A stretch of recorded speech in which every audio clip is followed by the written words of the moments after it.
Hey everybody. I just want to first start off by saying that the documentary was insane. I'd never heard of this case before, so all the information was new, and yeah, it was pretty crazy. I also recently saw a documentary on Hulu called Stolen Youth, and it's basically just about this man who like manipulates these college kids, and then um, they like kind of lose their mind, and they they don't die, but a lot of their like a decade of their life was just controlled by this man. And it reminds me of Andrea Yates in the sense that um, she was in such a like fragile state of mind that she was easily manipulated by the I think his name was Michael Warnecki guy, and so that's why ultimately she wanted her kids to be saved so that they didn't go to hell. But to start off,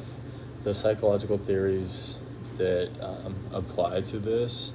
would be the postpartum psychosis that she was going through, and it was heightened after like having 5 kids. Of course, it developed first when she had her first child, and then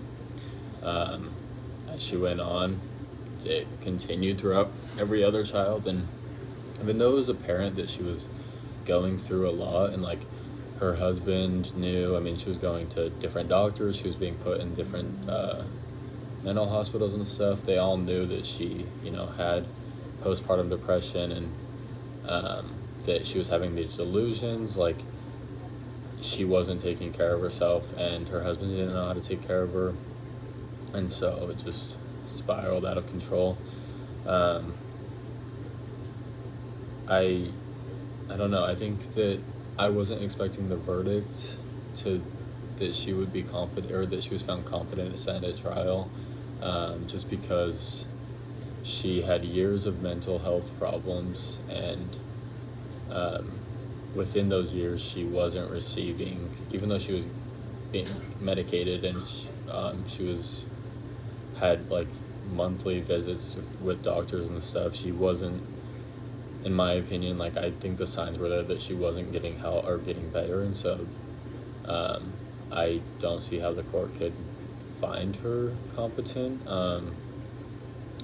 The aspects of her personality that apply to the reason for killing, I guess that there would just be the delusions, you know, I think she was a very anxious, sad person that again never got help, and it just built and built and built, especially after having 5 kids, and then the combination of her mental illness with listening to Michael Warnecki, like she just convinced herself that the best thing for her kids was for them to die. And so yeah,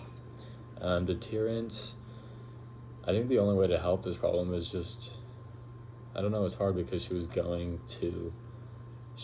help, she was medicated, she was doing the things that are supposed to be the right things to do, but I guess she wasn't helping herself in the way that she wasn't taking her medication when she was supposed to. They continuously had kids, which they definitely should not have had kids after the first, after their doctor had told them that it wasn't a good thing to have kids. So I think that them stopping having kids and her actually taking the medication and like actually working on her mental health probably would have deterred this from happening.